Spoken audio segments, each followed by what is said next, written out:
Waalaikumsalam.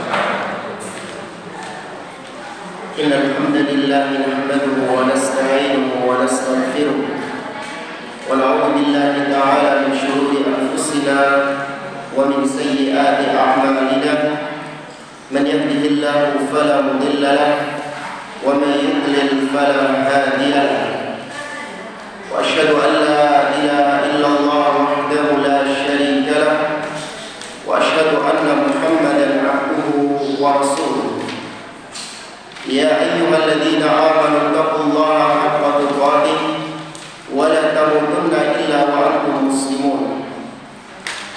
Ya ayyuhan nasu taqu rabbakumul ladzi khalaqakum min nafsin wahidah wa khalaqa minha zawjaha wa batha minhuma rijalan katsiran wa nisaa'a wattaqullaha alladzi tasaaluna bihi wal arham innallaha kana 'alaykum raqiba.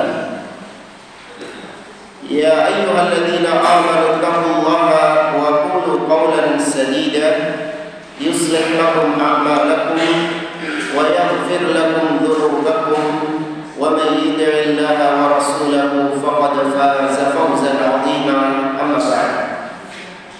Fa inna asdaqal hadithi kitabullah wa khairal hadi hadi Muhammadin sallallahu alaihi wasallam wa syarrul umuri muhdatsatuha wa kullu muhdatsatin bid'ah wa kullu bid'atin dhalalah wa kullu dhalalatin finnar. Ma'asyiral muslimin, ikhwani fillah, rahimani wa rahimakumullah.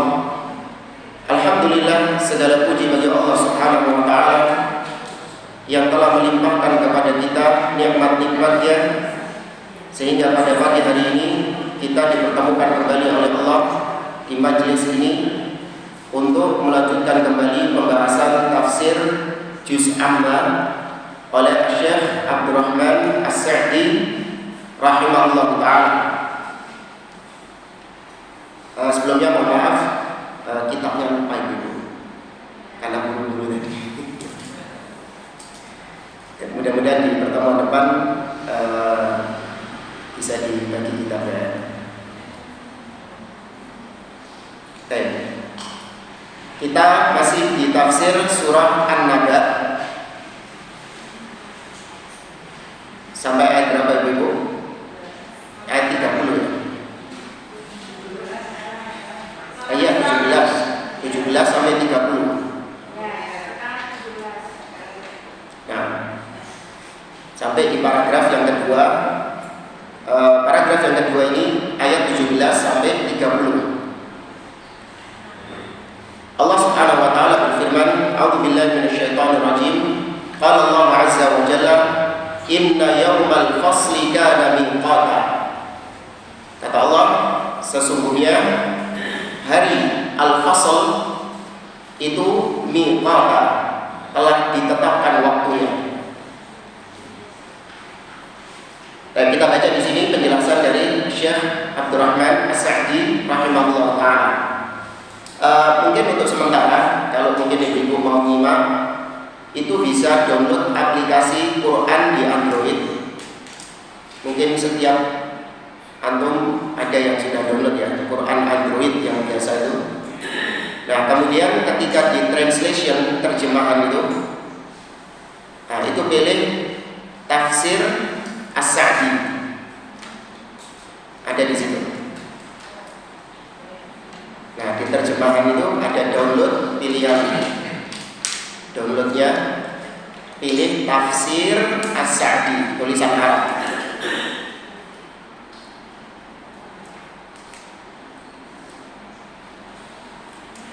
Ketemu? Bingung? Ya, mungkin yang sudah tahu bisa dikasih tahu ke sebelahnya. Yang sudah nemu ada Quran di Android. Kalau iPhone wallahu a'lam, kita pakai Android.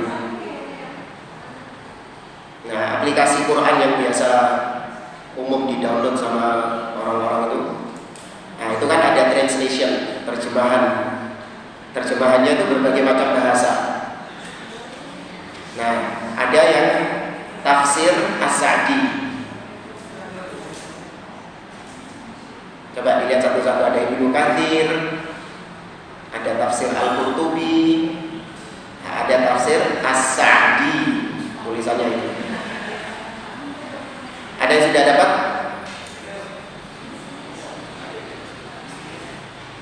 Enggak ada. Oh, aplikasinya lain. Aplikasinya beda. Oh iya.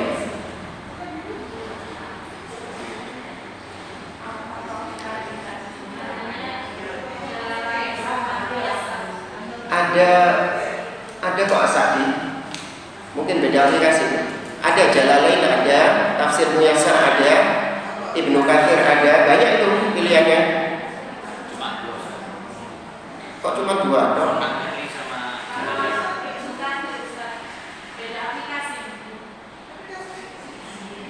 Iya, beda aplikasi mungkin. Aplikasinya itu tulisannya Quran, terus logonya itu ya bulat sama luarnya coklat. Bulat apa itu? Warna hijau.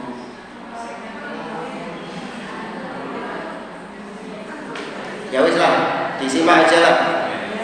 Ya.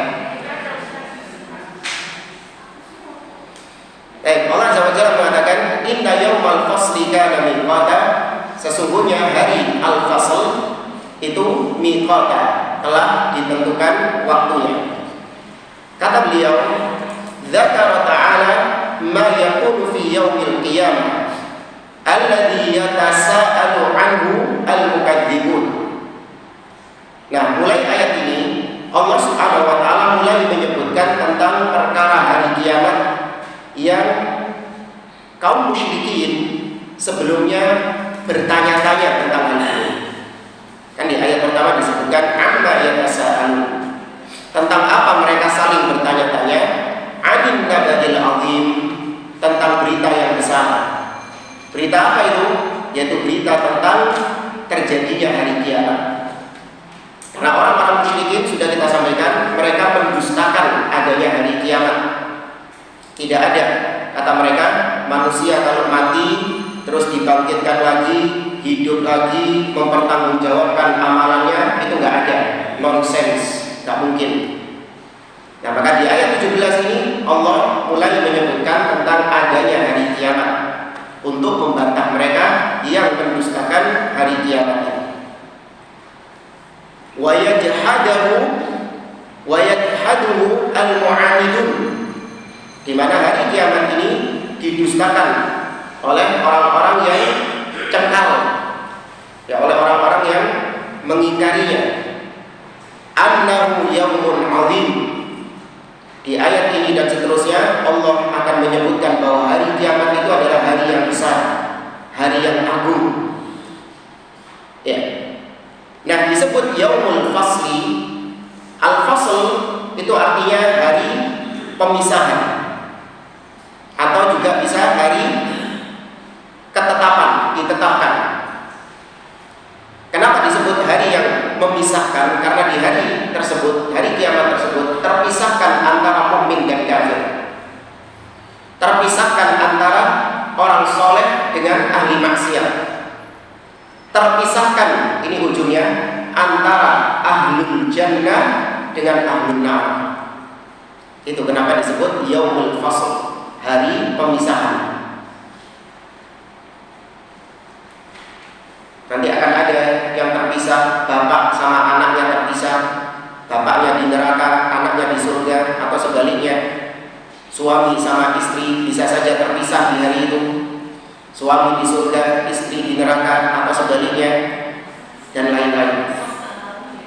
Ya, semoga Allah Azza wa Jalla masukkan kita semua ke dalam surganya dan menyelamatkan dari nerakanya.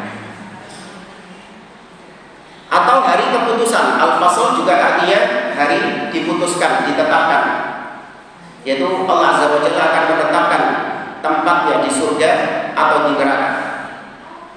Nah, hari tersebut itu miqata. Ya, miqata artinya waktunya, sudah diputuskan oleh Allah kapan waktu hari kiamat tersebut bagi manusia. Dan tidak ada yang tahu kapannya hari kiamat kecuali Allah Subhanahu wa ta'ala.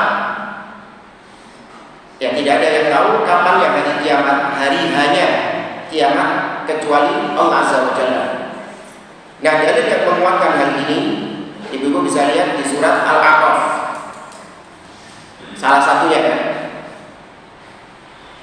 di surat Al-A'raf ayat yang ke-187.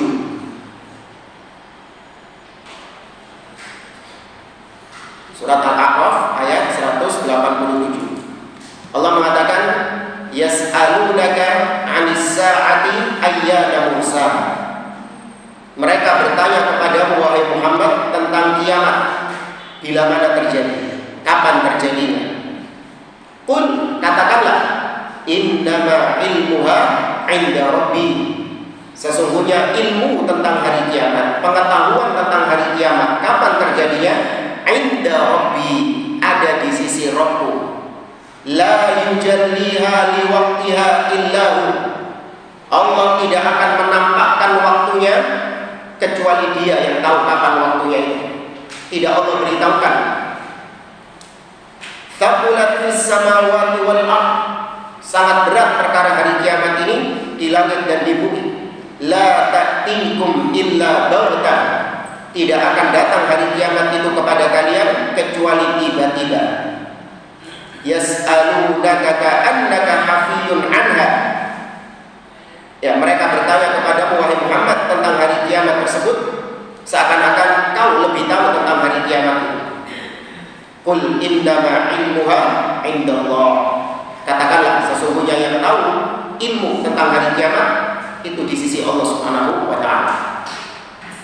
Nabi ditanya tentang hari kiamat oleh malaikat Jibril dalam hadis yang dikenal dengan hadis Jibril. Nabi ditanya, kata Jibril kepada Nabi SAW, mata sa'ah, wahai Muhammad, kapan terjadinya kiamat itu? Maka kata Nabi, mal mas'ulu anha bi'a'lama minas sa'il. Yang ditanya tidak lebih tahu daripada yang bertanya.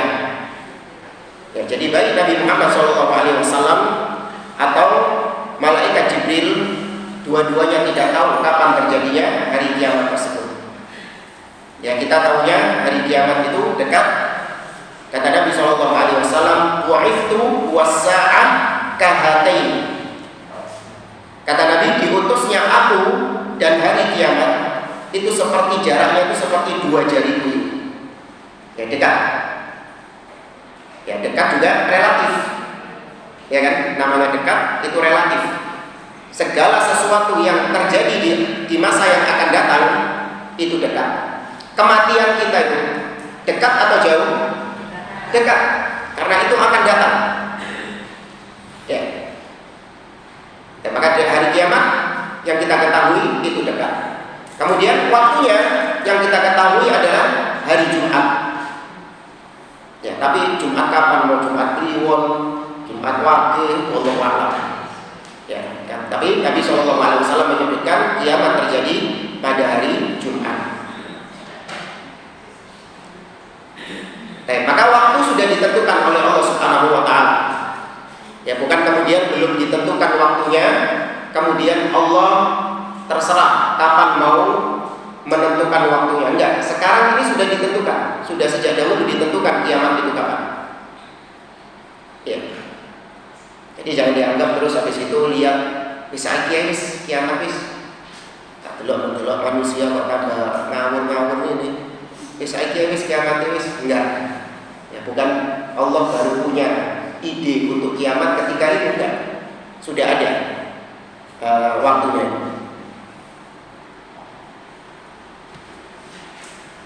Dan kita lanjutkan ke ayat yang ke-18. Kata Allah Subhanahu wa ta'ala, yauma yunfakhu fis-suri fatatuna afwaja. Hari kiamat itu hari ketika ditiupkan pada as-sur, pada sangkakala. Fatatuna afwaja. Maka kalian wahai manusia manusia akan datang afwaja. Afwaja artinya jamaah, berbondong-bondong, berkelompok-kelompok. Kata Syekh Abdurrahman As-Sa'di, wa yajri fihi minaz za'azib wal qalaqin ma yushibu lahul walid wa tanza'aju lahul qulub. Kata beliau, di hari kiamat tersebut maka manusia akan datang dengan berbondong-bondong, dalam keadaan mereka gundah gulana, dalam keadaan mereka galau,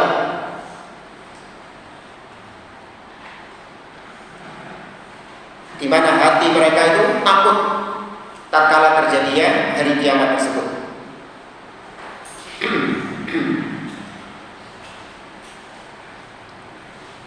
Dan kemudian di sini kita tambahkan materi dari akidah tentang hari kiamat juga, yaitu tentang tiupan sangkakala, karena di ayat ini disebutkan tentang tiupan sangkakala. Ya, di sini kita bawakan dari kitab akidah yang berjudul Lum'atul I'tiqad oleh Al-Imam oleh Al-Imam Ibnu Qudamah Al-Maqdisi rahimahullah ta'ala, dengan penjelasan dari Syekh Muhammad bin Shalih Al-Utsaimin rahimahullah ta'ala.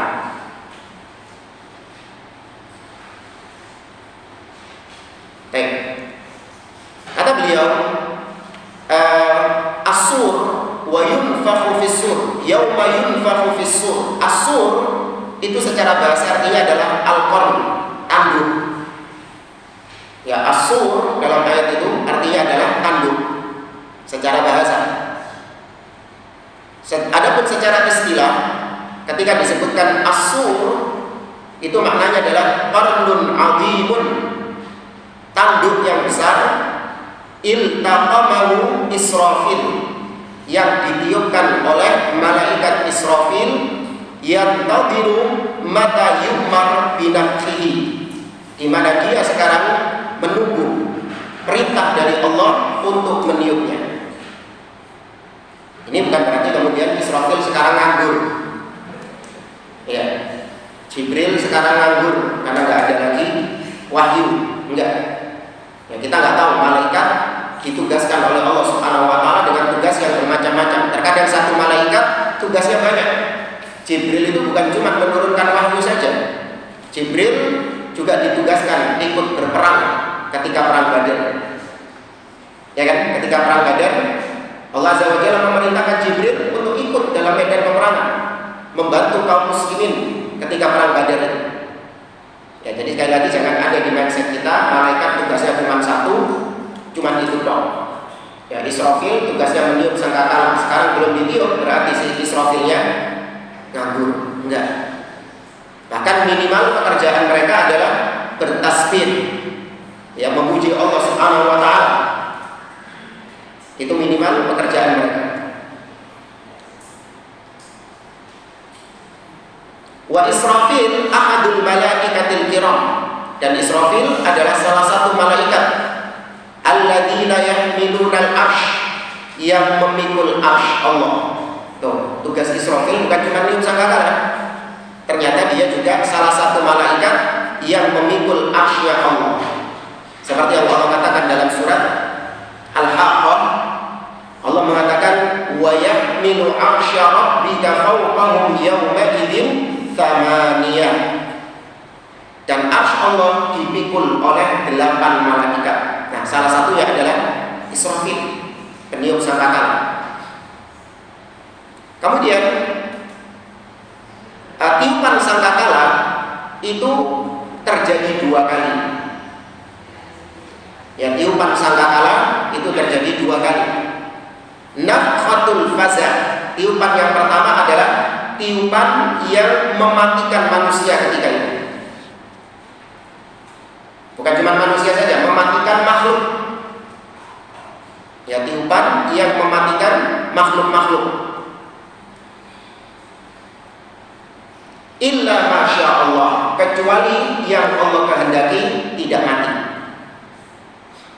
Ya, jadi tiupan sangkakala pertama mematikan makhluk-makhluk kecuali yang Allah kehendaki tidak mati. Di antaranya ya malaikat Israfil itu sendiri. Masuk dewe sing niup, dewe mati. Ya. Kemudian makhluk-makhluk Allah yang lain seperti surga, neraka, arsy, ya, dan makhluk-makhluk lain yang Allah kehendaki tidak mati, mereka tidak mati. Nah, kemudian tiupan yang kedua adalah nafhatul ba'ats, yaitu tiupan untuk membangkitkan. Ketika ditiupkan, maka fayub'atsun, manusia bangkit, wa yaqumuna min kuburihim, dan mereka bangkit dari kuburnya, bangkit dari kematiannya. Dalilnya Allah berfirman dalam surat Az-Zumar ayat 68. Ya, dalil kalau tiupan sangkakala itu 2 kali, surat Az-Zumar ayat 68.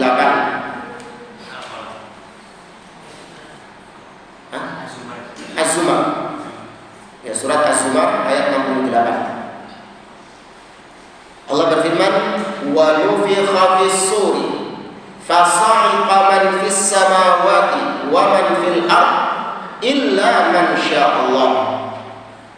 Dan ketika ditiupkan sangkakala, maka matilah semua yang di langit dan semua yang di bumi. Semua makhluk di langit dan di bumi mati, kecuali Allah kehendaki. Siapa yang Allah kehendaki untuk tidak mati. Ini tiupan yang pertama. Tsumma, kemudian yunfa tsumma nufikha fihi ukhra. Kemudian ditiupkan sangkakala kedua, fa idahum qiyamun yanzurun. Maka ketika itu mereka bangkit untuk menunggu putusan Allah Subhanahu wa taala.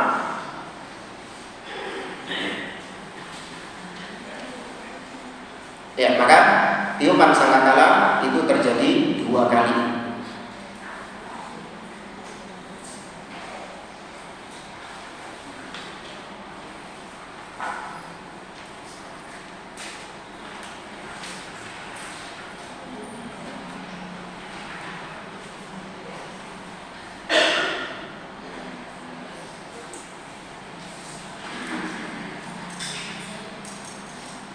Oke, kita lanjutkan di ayat berikutnya, ayat yang ke-19.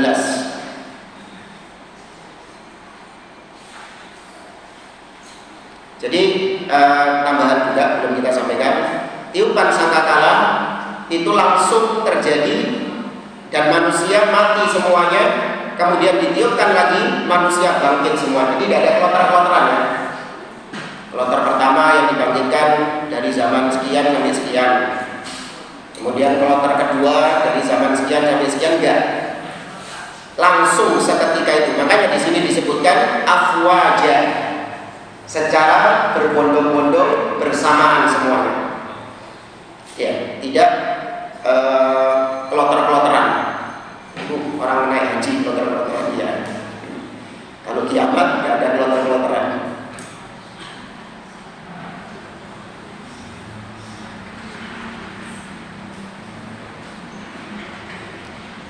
Kemudian kita lanjutkan ayat yang ke-19. Sebentar.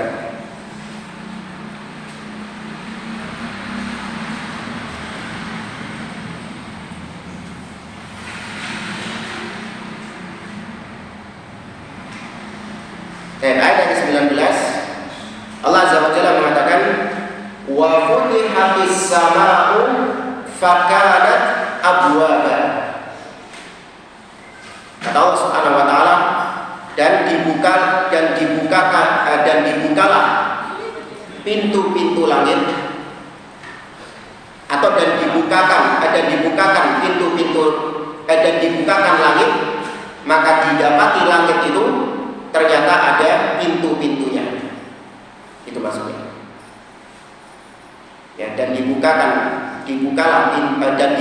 langit, dan ternyata didapati langit-langit itu ada pintu-pintunya.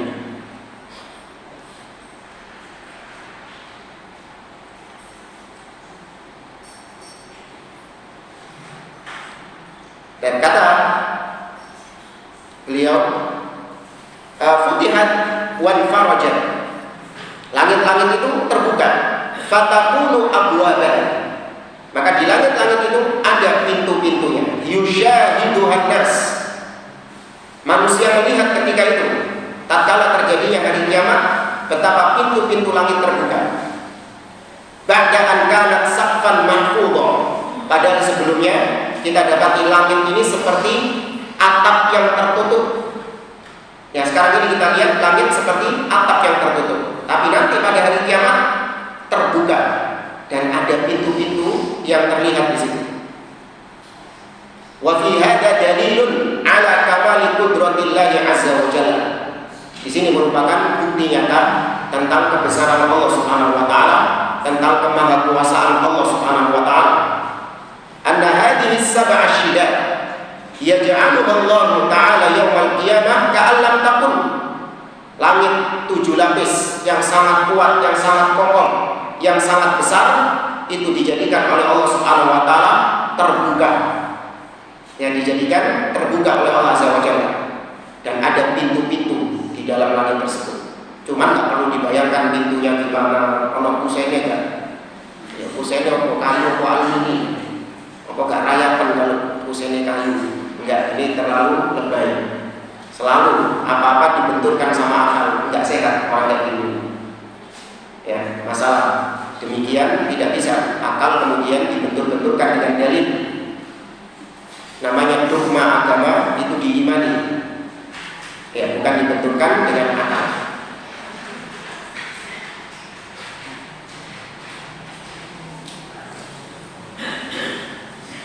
Dan kemudian kita lanjutkan di ayat yang ke-20, wa suyyiratil jibalu fakanat saraba, dan suyyirat diperjalankan. Ya, diperjalankan. Sayyara artinya dijalankan, diperjalankan. Apa yang diperjalankan? Al-jibal, gunung-gunung. Fakanat saraba, maka jadilah gunung-gunung itu saraba, fata morgana, yang sudah tidak ada lagi hakikatnya. Kata Syekh As-Sa'di, fatasirul jibal hatta takuna kal haba al-mabthuth. Gunung-gunung itu diperjalankan sehingga gunung-gunung itu seperti debu-debu yang berterbangan. Itu maksudnya. Jadi gunungnya bukan jalan kemudian ada kakinya, terus habis itu jalan. Itu kebanyakan nonton kartun. Ya, bayangan kita gunung-gunung diperjalankan, berarti gunungnya terus metu sikile, terus melambung. Enggak. Ya, gunung-gunung itu dihancurkan, kemudian serpihan-serpihannya itu jadi debu-debu yang berterbangan. Nah, debunya ini berarti apa jalan? Debu itu mandek. Enggak berjalan debunya itu. Ya, intinya gunung-gunung itu dihancurkan dulu, baru kemudian menjadi debu-debu. Nah, debu-debu ini berjalan ke sana kemari, berterbangan.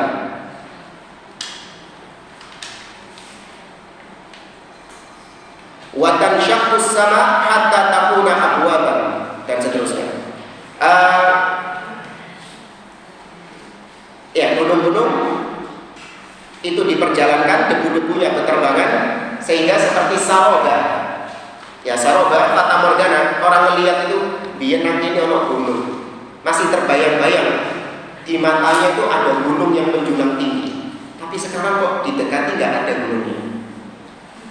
Ya, kita kalau melihat fata morgana kan dari jauh kelihatan air, tapi ternyata didekati nggak ada.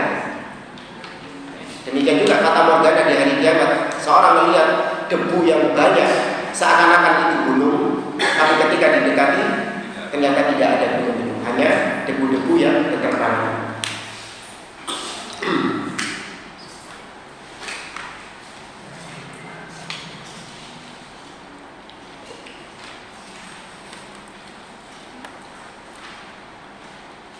Dan kita lanjutkan ayat yang ke-21.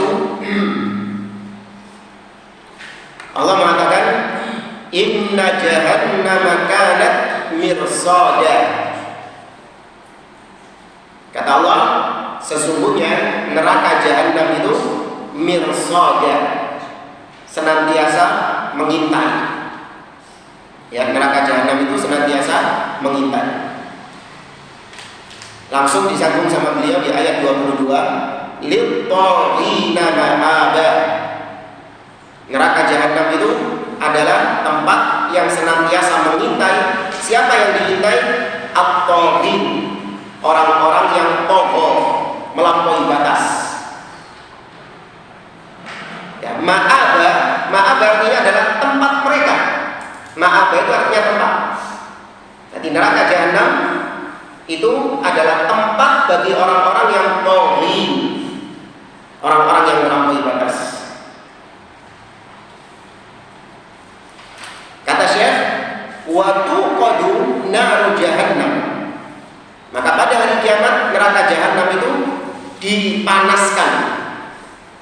Ya, neraka jahanam dipanaskan. Allati arsadaha Allahu wa a'addaha lit-taghin. Di mana neraka jahanam ini telah Allah persiapkan bagi orang-orang yang taghin, yang melampaui batasannya. Ya, setiap orang yang bermaksiat itu pasti dia melampaui batas. Setiap orang yang berbuat syirik itu juga melampaui batas. Berarti taghin ini mencakup semua jenis maksiat, baik itu maksiat syirik ataupun bid'ah ataupun dosa-dosa besar atau dosa-dosa kecil. Karena agama ini ada batasan-batasannya. Kita beribadah kepada Allah ada batasannya. Kapan kita melampaui batasannya, maka jatuhlah kita dalam perbuatan syirik. Ya, ibadah ada batasannya. Kapan kita lebihkan batasan tersebut, maka jatuh dalam bid'ah. Subuh ada batasannya, 2 rakaat. Dilebihkan dari itu, jatuhnya tagha, melampaui batasan. Ya, bid'ah. Ya. Masalah duniawi juga ada batasannya. Apa-apa yang Allah halalkan, ya itu batasannya. Ketika sudah di luar itu melampaui batasannya, maka berarti jatuh dalam perkara yang haram. Wa ja'alaha ma'walahum ma'aban. Dan Allah jadikan neraka jahanam itu sebagai tempat tinggal mereka. Ya, ma'wa artinya ma'aba, artinya ma'wa, tempat tinggal bagi orang-orang yang taghin. Hanya saja akidah Ahlussunnah itu tidak atau akidah Ahlussunnah memperinci penghuni neraka itu ada yang kekal abadi dan ada yang cuma sekedar disiksa sesuai dengan perbuatan dia. Selesai masa siksaannya, maka dia diangkat dari neraka dan dimasukkan ke surga. Ya, jadi penghuni neraka ada 2 model. Ada penghuni neraka yang permanen, ada yang ngontrak. Ya, sementara. Apa bedanya? Atau siapa orangnya? Yang permanen ini siapa? Orang-orang kafir. Ya, orang-orang pelaku kesyirikan. Ya, orang munafik. Mereka itu penghuni neraka yang kekal. Adapun yang cuma mampir, siapa? Orang Islam yang bermaksiat, yang tidak diampuni maksiatnya sama Allah, yang Allah tidak ampuni. Ada pelaku maksiat yang diampuni sama Allah, maka dia nggak masuk neraka. Ya, tuh, kok enak Ustaz? Kok bisa dia diampuni? Kok bisa yang satu nggak diampuni? Ya terserah siapa? Allah Subhanahu Wa Taala. Ya, kita nggak bisa menebak-nebak, oh fulan diampuni, fulan tidak diampuni, nggak bisa. Itu terserah Allah Subhanahu Wa Taala.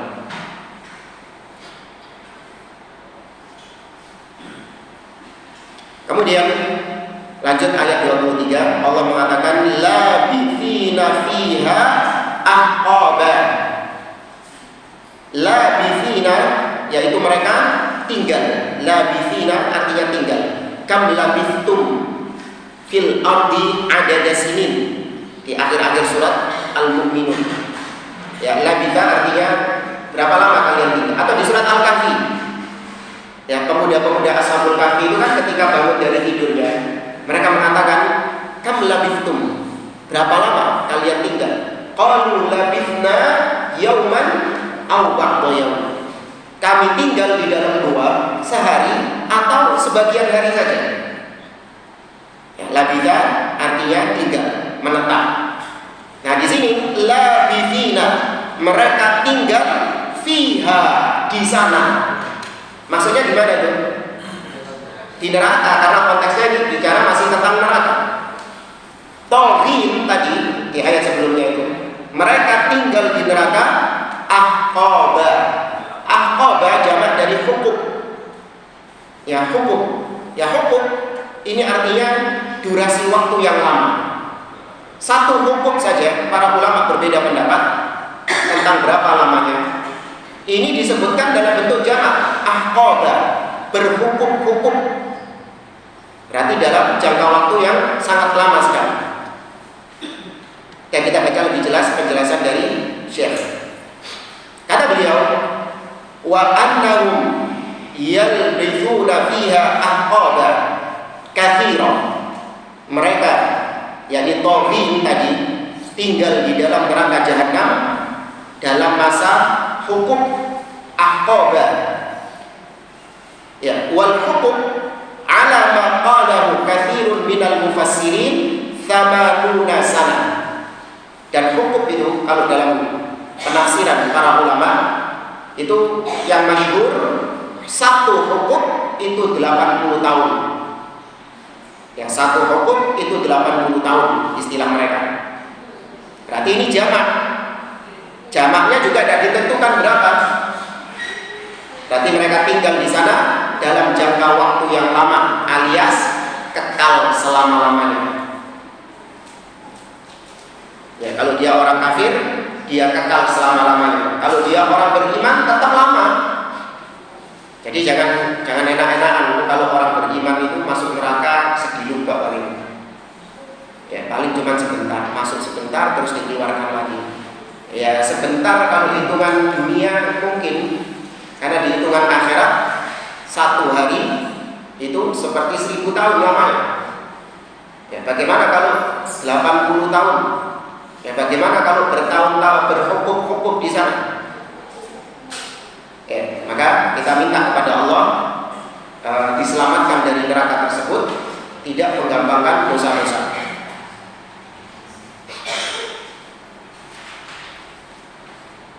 Kemudian ayat yang ke-24, la yadhubuna fiha bardan wala syaraban. Ya, mereka tidak merasakan di dalam neraka itu bardan. Bar artinya dingin. Ya, tapi bukan cuma dingin saja. Dingin di sini maksudnya dingin yang enak. Karena di antara siksa neraka itu ada yang dingin loh. Ya, ada siksa neraka yang sifatnya itu bentuk siksaannya itu bukan panas, tapi dingin. Ya, oh enak kalau masuk neraka milih segi kowe. Belum tahu ya.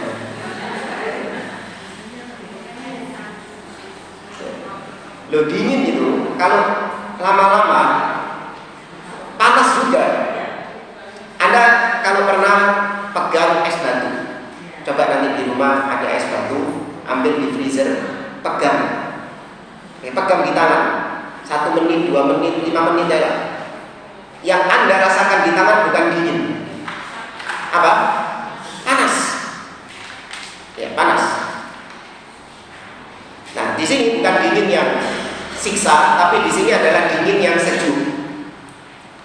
Ya, di surga itu, di neraka itu tidak ada dingin yang enak, dingin yang sejuk kayak kita pasang AC sekarang, enggak. Dinginnya itu dingin yang menyiksa. Wala syaraba, dan mereka tidak akan mendapatkan syarab, tidak akan mendapatkan minum. Ya, kata Syekh Utsaimin, wa hum idza waraduha, para ahli neraka waliyadzubillah, semoga kita tak termasuk di dalamnya. Mereka ketika masuk ke dalam neraka itu, la yadzuquna fiha bardan wala syaraba, mereka tidak mendapatkan kesejukan, tidak pula merasakan minuman. Ai ma yabradu juluduhum wa ma yadfa'u dhammuhum, tidak ada yang bisa mendinginkan kulit mereka dari panasnya neraka tersebut, dan tidak ada pula yang bisa membasahi kerongkongan mereka dari keringnya kerongkongan itu, dari hausnya kerongkongan itu. Ya, tidak ada, mereka tidak akan mendapatkan minuman.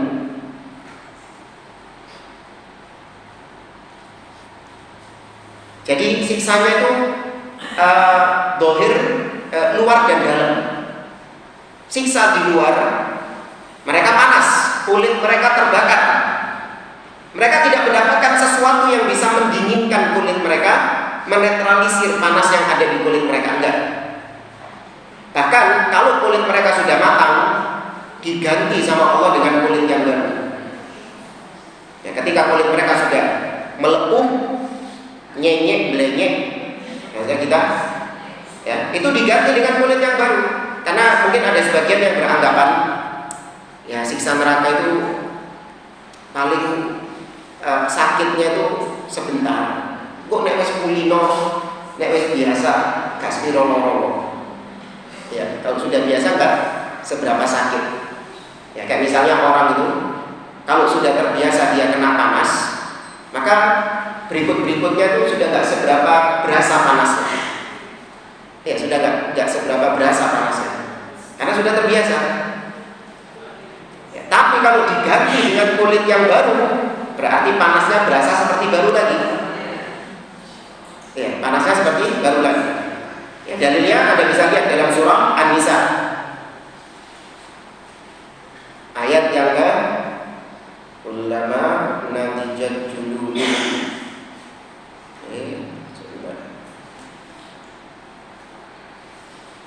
Ayat yang ke-56. Ya, surat An-Nisa ayat 56. Allah berfirman, innal ladzina kafaru bi ayatina sawfa nuslihim nar. Sesungguhnya orang-orang yang kafir terhadap ayat-ayat kami, kelak kami akan masukkan mereka ke dalam neraka. Kullama nadijat juluduhum baddalnahum juludan ghairaha liyadhuqul adzab. Setiap kali kulit mereka matang, maka kami ganti dengan kulit yang baru agar mereka terus merasakan siksanya. Ya, agar mereka terus merasakan siksanya.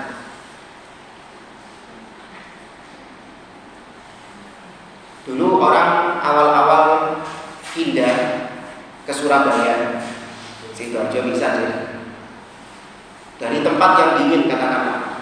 Dulunya dia tinggal di Batu gitu kan, bertahun-tahun gitu, terus pindah di Surabaya. Apa yang terjadi? Tersiksa dia. Oh ya, berapa bulan yang lalu ada kawan kita itu datang dari Belanda. Dia lama tinggal di Belanda. Datang ke Surabaya itu sakit berhari-hari dia. Kenapa? Gak kuat sama panasnya Surabaya. Ya, gak kuat ya, sakit berhari-hari. Tapi setelah 1 bulan tinggal, akhirnya biasa dia. Iya, biasa. Ya panas-panas, cuman sudah gak sakit lagi dia. Nah, kata orang sebagian orang, neraka itu mungkin gitu juga Ustaz ya. Kalau orang sudah kulino di neraka, maka dia nggak panas lagi di neraka. Ya, ini wacana ayat ini. Baca ayat ini, diganti sama Allah dengan kulit yang baru, sehingga panasnya nyos waktu kulit. Dan kita kembali ke surat An-Nahl. Maka mereka tidak akan mendapatkan sejuk, tidak pula mendapatkan air. Tapi di ayat 25 diperkecualikan. Mereka awalnya tidak mendapatkan minum yang bisa membasahi kerongkongan mereka, yang bisa menghilangkan dahaga mereka. Ya, karena kalau sudah panas ngelak. Sebagaimana kita di sini saja, kalau sudah panas haus, pengennya bawaannya minum terus. Di neraka juga demikian. Mereka haus ingin minum, cuman mereka nggak dikasih air. Kecuali ini ayat 25, illa hamiman wa wassaqa. Kecuali mereka akan diberi air yang hamimah, air yang sangat mendidih, wa wassaqa, dan nanah. Ya, mereka mendapatkan air yang mendidih dan nanah. Itu yang mereka minum. Kata Syekh As-Sa'di, hamima ay ma'an haran. Hamima artinya air yang panas. Yashwi wujuhuhum wa yaqta'u am'a'ahum wal yadu billah. Di mana air yang panas ini jangankan diminum, didekatkan wajah saja, dicedek norai, itu sudah bisa membuat wajahnya itu melepuh. Cek dicedek turun diumbi, bisa membuat wajah melepuh airnya. Wa yaqta'u am'a'ahum, dan kalau diminum bisa mencabik-cabik usus yang ada di dalamnya. Alhamdulillah. Wa ghassaqa, adapun nanah yang dimaksud adalah sadidu ahli nar, yaitu nanahnya para penghuni neraka itu sendiri. Ya, nanah-nanahnya para penghuni neraka itu sendiri. Alladzi huwa fi ghayatin nadab, di mana nanah yang ada pada penghuni neraka tersebut adalah nanah yang berada di puncak kebusukan. Yang bau yang busuk, dan pokoknya nanah yang paling busuk ada di sini. Wa karahatul madad, dan rasa yang sangat menjijikkan. Kita tambahkan di sini dari tafsir Syekh Utsaimin, muridnya Syekh As-Sa'di. Ya, sudah sering kita sampaikan, Syekh As-Sa'di, tafsir yang kita bahas ini punya murid namanya Syekh Muhammad bin Shalih Al-Utsaimin. Cuman kita lebih sering familiar dengan muridnya, ya, karena mungkin banyak atau mungkin masih satu zaman dengan kita, dan karya-karyanya banyak diterjemahkan. Syekh Muhammad bin Shalih Al-Utsaimin. Dan kata beliau, wal makna laisa lahum illa hadzal hamim wa huwa al-ma'ul har al-muntahi fil harar. Ya, hamiman adalah air yang panas yang berada di puncak kepanasan. Jadi kalau di dunia ini air panas itu berapa derajat? 100. Bisa lebih dari itu. Ya Allah maklum, pokoknya paling panasnya berapa derajat ya sudah itu puncak panas. Ya, air di puncak yang panas, dan kita nggak bisa di dunia ini, karena di dunia ini panasnya api itu masih 1/70. Ya, panasnya api dunia ini cuma 1 bagian dari 70 bagian api neraka. Nanti 70 kali lipat panasnya api neraka itu. Ya.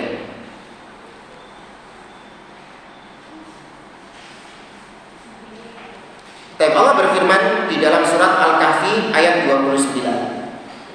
Ibu bisa lihat surat Al-Kahfi ayat 29.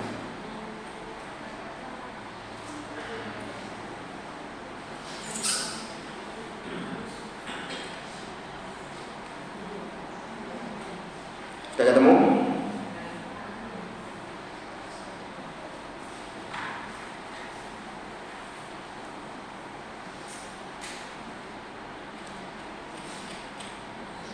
Dan kata Allah Subhanahu wa taala, wa iyastaghithu yughathu bima'in kalmuhli yashwil wujuh.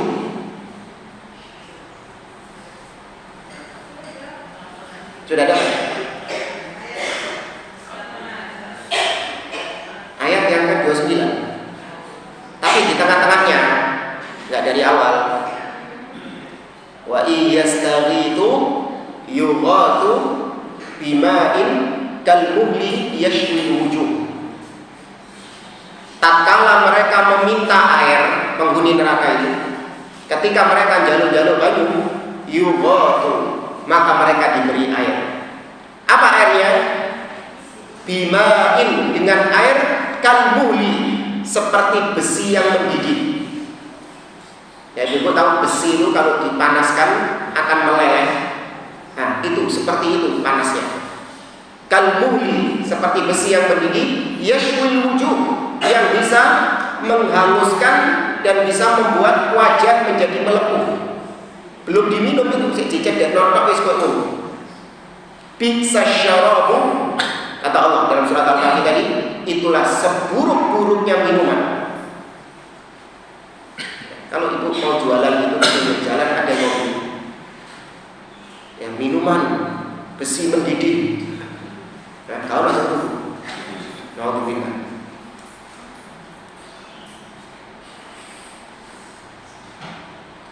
Kemudian tadi disebutkan kalau meminumnya bisa tercabik-cabik ususnya, bisa terpotong-potong ususnya. Ini dalilnya ada di surah Muhammad ayat 15. Ya, Anda bisa lihat di surat Muhammad ayat 15 ya, tentang air yang mendidih ini.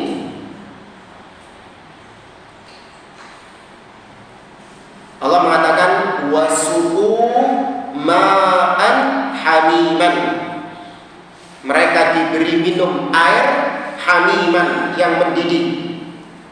Faqatta'a am'a'ahum. Maka ketika itu terpotong-potonglah usus-usus mereka. Ya, ketika itu terpotong-potonglah usus-usus mereka.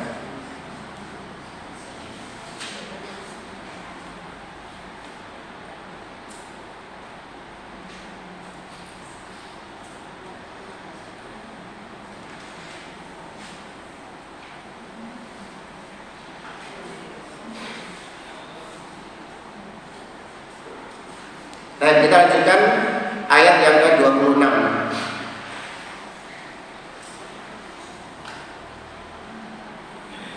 Kata Allah, jazaan wifaqa, sebagai balasan yang setimpal. Itu semua yang disebutkan tadi. Mereka dimasukkan neraka, kemudian mereka tidak diberi air kecuali air yang mendidih dan nanah, dan semua sisa-sisa neraka itu hakikatnya adalah balasan yang pas, balasan yang sesuai. Allah tidak zalim. Ya, Allah tidak zalim. Tapi itu memang balasan yang sesuai. Beda sama penghuni surga. Kalau penghuni surga itu nggak sesuai. Banyak apanya? Kalau penghuni surga itu banyak kelebihannya. Nggak sesuai sama amalan kita. Amalan kita jika dibandingkan nikmat surga, pas nggak? Pas. Berarti memang pantas amalan kita untuk mendapatkan nikmat surga. Pas? Kok ragu itu? Enggak, pas. Hah? Nggak pantas. Belas nggak pantas. Ya, amalan kita terus kemudian mendapatkan nikmat surga, jika dibandingkan dengan nikmat surga, artinya amalan kita itu adalah bayaran tiket untuk mendapatkan surga, nggak pantas. Nggak pantas, terlalu murah surga itu. Kalau tiket masuknya itu apa? Amalan kita, terlalu murah. Terus kok bisa masuk surga? Iya, itu karena kelebihan dari Allah, karena rahmat dari Allah Subhanahu wa Ta'ala. Nah, adapun amalan kita itu yang mendatangkan rahmat Allah. Ya, kita berusaha untuk mencari rahmat Allah dengan amalan kita itu. Kemudian dengan rahmat Allah itulah kita bisa masuk surga. Jangan langsung kita masuk surga karena amalan kita. Oh, enggak, kemurahan surga. Apa sih amalan kita itu? Sholat gak khusyuk, baca Quran males, poso yo, puasa juga isinya maksiat, sedekah juga iya. Iya, apa amalan kita ini kalau dibandingkan dengan surga itu, kemurahan surga itu akhirnya jatuhnya itu malah merendahkan nilai surga. Ya, jatuhnya malah merendahkan nilai surga itu sendiri. Maka kita masuk surga itu bukan balasan yang setimpal, tidak setimpal. Tapi kalau siksa neraka itu setimpal, pas. Kau berbuat seperti itu memang cocok kau dibalas dengan balasan itu. Ya, perbuatanmu itu memang pantas kau mendapatkan siksa neraka karena perbuatanmu seperti itu. Itu balasan yang pas. Allah tidak zalim. Syekh, beliau mengatakan istahaqqu hadhil uqubatil fadhi'ah jazaa'an lahum wa wifaqan ala ma 'amilu minal a'malil musilati ilaiha. Mereka pantas, layak mendapatkan siksaan yang mengerikan tadi, ya, siksaan yang menjijikkan tadi. Mereka pantas mendapatkan itu jazaa'an lahum, sebagai balasan kepada mereka, wa wifaqan, yang sesuai, yang cocok atas perbuatan yang mereka lakukan tersebut. Lam yadlimhumullah, Allah tidak menzalimi mereka. Ketika mereka diberi minum air yang mendidih itu, Allah nggak boleh. Memang pantas mereka mendapatkan kayak gitu. Mereka diberi minum nanah, kenapa kok nggak dikasih es degan, kok dikasih nanah? Ya, mereka pantas. Jangan lihat siksanya, lihat bagaimana perbuatan mereka ketika di dunia. Mereka berbuat syirik kepada Allah, padahal Allah yang memberi rizki kepada mereka, Allah yang memberi kehidupan kepada mereka, namun mereka justru kufur kepada Allah Azza wa Jalla. Makanya jangan beragama dengan perasaan. Beragama dengan perasaan repot. Masa Tuhan sekejam itu, Ustaz? Ya, masa Tuhan sesadis itu? Tuh, kok jangan melihat balasannya di luar perbuatan yang mungkin. Iya, lihat perbuatan orang ini.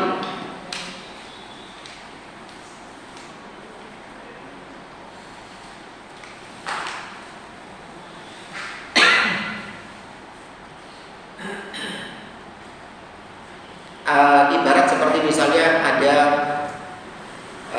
pelaku kriminal yang dieksekusi mati misalnya. Apa, pengedar narkoba atau apa itu dieksekusi mati? Pembunuhan. Ya, kalau pembunuhan mungkin orang, oh iya masuk akal sih dia dieksekusi mati karena nyawa dibalas nyawa. Gitu. Ya, kalau di negeri kita bicara hukum di negeri kita, pelaku terorisme atau ya tadi pengedar narkoba, atau kalau di zaman salaf terdahulu ahli bid'ah itu dihukum. Seperti misalnya ketika hari raya Idul Adha, seorang amir yang bernama Abdullah Al-Qasri, Khalid bin Abdullah Al-Qasri, dia pernah mengeksekusi gembongnya ahli bid'ah penyesat umat di zaman itu yang bernama Ja'ad bin Dirham. Ja'ad bin Dirham ini tokoh pencetusnya Jahmiyah. Dari dia Jahmiyah ini, karena dia gurunya Jaham bin Safwan. Ketika hari raya Idul Adha, dia disembelih oleh khalifah ketika itu, oleh pemimpin ketika itu. Orang melihat, wah kok sadis ya, ya kan? Kok sadis? Emang dia itu mencuri? Emang dia membunuh? Kan dia justru berdakwah. Iya, tapi dakwahnya apa? Sesat. Kau gak melihat dampak orang ini? Bagaimana orang ini menyeret banyak manusia ke dalam neraka gara-gara akidah sesat yang dia bawa. Maka pantas kalau mendapatkan eksekusi seperti itu, karena menodai agama, melecehkan Allah Subhanahu wa Ta'ala, mendustakan ayat-ayat Al-Quran, mendustakan sabda Nabi SAW. Ya. Maka itu hak pemimpin, ya, bukan hak rakyat. Ya, harusnya kalau pemimpin di negeri kita mengeksekusi penyesat-penyesat umat itu. Ya, seperti siapa? Mama Koni. Nah, itu pantas untuk dieksekusi. Ya, pantas untuk dieksekusi. Cuma penguasa, meskipun kita juga gemes juga kadang-kadang. Maka sekali lagi Allah tidak menzalimi mereka, walakin dzalamu anfusahum. Mereka yang menzalimi diri mereka sendiri. Loh, kenapa? Lanjut ke ayat 27. Allah mengatakan innahum kanu la yarjuna hisaba. Sesungguhnya mereka, yakni orang-orang yang disiksa di neraka tadi, mereka itu ketika di dunia dahulu mereka tidak meyakini, tidak mengharapkan adanya hisab. Ya, mereka tidak mengharapkan adanya hisab. Karena mereka nggak meyakini adanya hisab itu, hari kiamat itu. Nah, makanya orang itu berbuat maksiat. Ya, orang karena banyaknya dia berbuat maksiat, akhirnya timbul akidah hari kiamat itu nggak ada. Karena kalau dia menetapkan adanya hari kiamat, tentu dia berbuat maksiat itu nggak enak, ganjel. Maksiat itu terasa nikmat kalau dia menganggap tidak ada balasan. Itu baru maksiatnya totalitas. Gak ada kiamat itu, gak ada surga neraka itu, gak ada. Wis berbuat maksiat semaumu. Tuh, plong gak maksiatnya? Plong. Coba kalau masih meyakini adanya hari pembalasan, maksiatnya masih maju mundur dia. Aduh, abing ini kok disiksa orang rokok. Nanti mau melakukan gini, nanti takut di akhirat disiksa, dimasukkan neraka. Itu masih ada iman terhadap hari akhir berarti. Tapi kalau sudah tidak beriman dengan hari akhir, maksiatnya totalitas dia. Karena nggak ada hari kiamat itu. Wis los, emang kalau anda keren-keren di dunia ini, tiba loko nang akhirat kalau apa-apa, ternyata surga dan neraka nggak ada. Orang mati ya sudah mati. Emang tiwas nang dunia nggak menikmati maksiat. Maka kita jawab, kan mereka bilang gitu kan, kalian ini rugi loh. Kita ini sudah pasti tahu nggak apa buktinya surga neraka ada itu, apa buktinya sekarang? Ada yang pernah ke sana? Nggak ada kan? Ya. Kan masih belum pasti, ya kan? Surga neraka masih belum pasti kan, itu cuma katanya. Di dalam Al-Quran ada surga, dalam Al-Quran ada neraka, itu kan katanya. Mereka bilang gitu, itu kan katanya, tidak ada bukti yang empiris. Waduh, ya, tidak ada bukti yang menyatakan surga dan neraka itu ada. Kita pun juga mengiyakan itu, iya sih, memang nggak ada bukti yang bisa kita lihat, foto ataupun video tentang surga dan neraka itu. Kita hanya tahu surga neraka dari mana? Dari Al-Quran dan Sunnah. Nah, kata mereka, opo gak eman tiwas kalian ini di dunia beribadah, capek, sholat, poso, kalian menahan diri, syahwat kalian tahan, gak mau maksiat, padahal itu kalian suka, seneng, ya kan? Maksiat itu disukai gak sama manusia? Disukai. Tapi kalian empet, kalian tahan, nggak melakukan maksiat itu, opo gak eman tiwas kalian keempat tiba lo mati, gak ada surga, gak ada neraka. Emang mending kita menikmati. Maka kita jawab, iya sih, kita rugi. Kalau memang seperti yang kau katakan itu, kita rugi. Tapi justru kalau sebaliknya, kau yang lebih rugi. Ketika sebaliknya, bagaimana kalau ternyata surga dan neraka itu ada? Siapa yang lebih rugi? Mereka. Toh kita kalaupun surga dan neraka itu nggak ada, kita nggak rugi apa? Kita masih bisa menikmati dunia kan? Bisa. Kita masih bisa menikmati dunia. Kita masih dibolehkan menikah, tuh. Kita masih dibolehkan makan, minum yang halal-halal. Ya kan, kita masih dibolehkan bersenang-senang di dunia ini sepanjang itu bukan maksiat. Kita nggak rugi-rugi amat.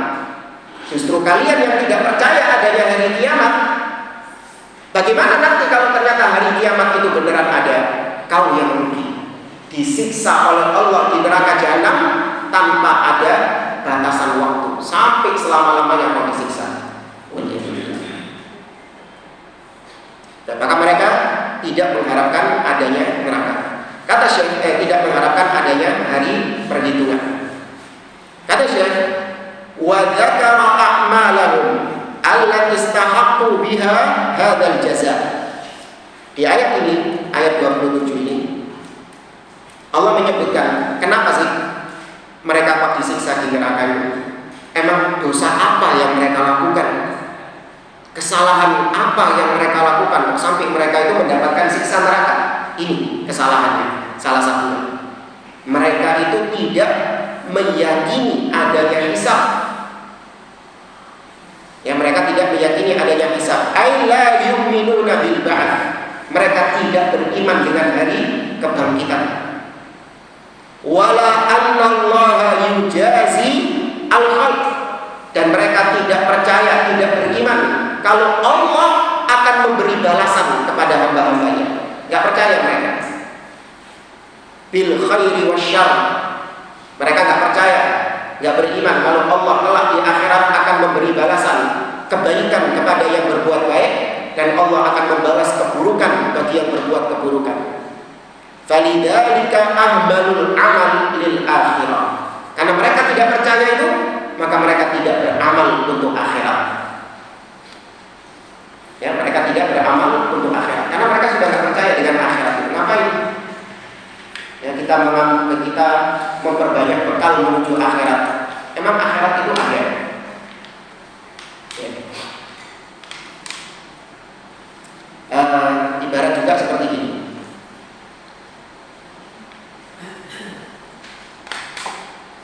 Ada mahasiswa, murid, ketika di perkuliahan itu dia itu nggak percaya adanya kelulusan. Dia nggak percaya adanya kelulusan itu. Apa kuliah ini nggak ada lulus, wisuda, dapat gelar, itu nggak ada. Dia nggak percaya namanya kuliah itu bisa lulus, bisa dapat gelar. Ada yang nggak lulus di DO, dia nggak percaya. Maka ketika dia nggak percaya bahwasanya kuliah itu ada kelulusan, ada juga ketidaklulusan, maka akhirnya dia tidak mempersiapkan kelulusan itu. Bolos kuliah, tugas-tugas gak dikerjakan sama dia, ya kan? Terus biaya kuliah gak dibayar sama dia. Ketika pihak kampus mendemo mahasiswa tersebut, apakah itu kejam bagi pihak kampus itu? Tidak, pantas ya? Pantas. Pihak kampus mengeluarkan mendemo anak ini pantas, karena dia tidak mengharapkan kelulusan memang. Gara-gara dia tidak mengharapkan kelulusan, maka akhirnya terjadi prakteknya di lapangan. Dia sering bolos, dia juga tidak mengerjakan tugas dan lain sebagainya. Ya, ini permisalan saja. Kemudian ayat yang ke-28 masih tentang bagaimana dosa mereka, kenapa mereka disiksa dengan siksaan tersebut. Wa kadzdzabu bi ayatina kidzaba. Dan mereka mendustakan ayat-ayat kami sedusta-dustanya. Yang kidzaba itu penekanan, sedusta-dustanya. Mereka mendustakan ayat-ayat kami. Ya, ayat-ayat itu bukan berarti cuma ayat Al-Quran saja ya. Ayat itu artinya alamah, tanda. Jadi mereka itu sudah diberi tanda-tanda kebenaran yang banyak, tapi mereka dustakan semuanya. Mukjizat Nabi itu diperlihatkan kepada mereka, tapi mereka dustakan. Ya, jadi ayat di sini bukan cuma ayat-ayat Al-Quran. Ya, Alhamdulillahirabbil alamin, satu ayat pertama. Ar-Rahmanir Rahim ayat kedua. Enggak, ayat di sini artinya adalah tanda. Ya, tanda-tanda kebenaran. Allah sudah kirimkan tanda-tanda kebenaran. Allah tampakkan tanda-tanda kebenaran kepada mereka, namun mereka dustakan. Ya, mereka dustakan. Kalau tanda-tandanya Allah harus didustakan. Enggak boleh didustakan. Tapi kalau tanda-tandanya dari selain Allah, dari syaitan, harus didustakan. Betapapun tanda-tandanya itu nyata di hadapan kita, harus kita dustakan. Contoh, dukun peramal. Ada dukun katanya dia itu bisa meramal masa depan, tahu apa yang terjadi di masa yang akan datang. Kita meyakini tidak ada yang tahu masa yang akan datang kecuali apa sih?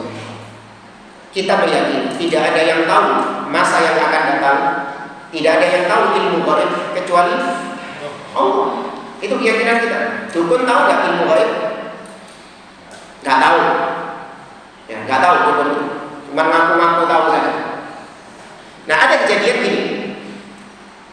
Teman kita bilang, itu fulan itu dukun sakti. Dia bisa tahu apa yang akan terjadi di masa yang akan datang. Dia bisa meramal kejadian-kejadian di masa yang akan datang. Katanya besok akan terjadi peristiwa ini, akan terjadi ini dan ini. Disebutkan sak jam-jamnya sama dia. Jam sekian, jam sekian, jam sekian. Anda nggak percaya? Kalah, bedabrus, ya kan? Dusta. Saya meyakini Allah, hanya Allah yang tahu apa yang terjadi di masa yang akan datang. Itu dukun, pendusta. Ternyata keesokan harinya terjadi persis seperti yang diucapkan dukun itu. Gimana kita? Nah, itu namanya tanda. Dukun membawakan tanda kepada Anda, membawakan bukti kepada Anda bahwasanya apa yang saya klaim itu benar. Tuh, kejadian temenan. Saya kemarin bilang jam sekian terjadi banjir, jam sekian terjadi tsunami, jam sekian terjadi gempa, persis sekarang terjadi seperti yang saya katakan kemarin. Itu namanya ayat. Tapi dari siapa ayatnya? Dukun. Ayatnya tapi dari dukun. Dibawakan bukti kedukunannya sama dia. Dan Anda benarkan atau Anda dustakan? Nah, harus didustakan. Ya. Tapi tenanan Ustaz, iya masih tenanan koyo apa tetep tak dustakan. Ada bukti lain Ustaz, dukunnya ini atau dibawakan bukti lain. Ya. Dibawakan bukti-bukti yang lain tentang bawakan sejuta bukti, aku tidak akan membenarkan dukun itu. Itu sikap seorang muslim. Tapi orang-orang musyrikin, mereka bersikap seperti ini kepada ayat-ayat Allah. Tahu? Mereka bersikap seperti kita tadi kepada dukun. Bukan kepada dukun, tapi kepada ayat-ayat Allah, sama objek. Harusnya kalau mau mendustakan, itu dustakan yang selain Allah. Dukun, paranormal, iya. Tapi ternyata orang-orang kafir justru objek yang dia dustakan adalah Allah. Nabi membawakan bukti-bukti yang banyak, mereka tetap mengatakan enggak, kami dustakan. Ya, bukti bagaimanapun yang dibawakan oleh Muhammad, kami dustakan. Itu kata Abu Jahal. Keliru objeknya. Ya, mereka mendustakan dengan sedusta-dustanya. Kata Syekh, ay kadzabu biha takdziban wadihan sharihan. Mereka mendustakan dengan dusta yang jelas, yang nyata, yang terang benderang. Waja'athumul bayyinah, padahal telah datang kepada mereka bukti-bukti. Telah datang kepada mereka banyak sekali bukti-bukti itu. Fa'anaduha, namun mereka bantah, mereka cengkal, mokong, ngeyel, angin. Ya. Bukti yang terang benderang disangkal. Seperti pepatah kambing terbang. Ya kan, ada dua orang lagi berdebat. Dua orang ini melihat bayangan dari jauh, seperti ada yang gerak-gerak. Jauh bayangannya. Kata orang yang pertama, ini apa? Kata orang kedua, ya tak delok-delok pedus. Itu kambing. Kata orang yang kedua, mosok kambing sih. Koyoknya manuk itu burung. Kata yang tadi, wedhus. Yang kedua, burung kok. Wedhus itu, burung, wedhus, burung. Ya. Akhirnya ternyata objek yang dia lihat, bayangan yang dia lihat itu tadi terbang, bermimpi. Kata orang yang kedua tadi, tuh, aku bilang apa? Burung itu. Yang pertama mengatakan, enggak, itu kambing punya saya. Ya, itu tetap kambing meskipun bisa mulut. kambing terbang punya sayap. Saking ngomongnya nggak gelem, sudah dibawakan bukti. Tuh bukti ini, isok mulu. Berarti mana itu tuh kambing? Tetap cengkal lagi. Oh enggak, kambing spesies baru. Ya, perkawinan antara burung sama kambing. Apa bahasanya itu? Kuda terbang itu apa? Pegasus. Apalah itu lah. Iya. Mungkin itu dia yang ambil ya, kambing terbang. Cuman versi Arab. Kalau orang-orang kan kuda terbang. Nah, mungkin kalau di Arab karena hewannya kambing terbang. Ya, maka orang-orang Quraisy kayak gitu. Orang-orang kafir itu cekal mendustakan ayat-ayat yang terang benderang. Kemudian ayat 29, wa kullu syai'in ahsaynahu kitaban, dan segala sesuatu telah kami tulis di dalam kitab. Ya, segala sesuatu telah kami tulis di dalam kitab.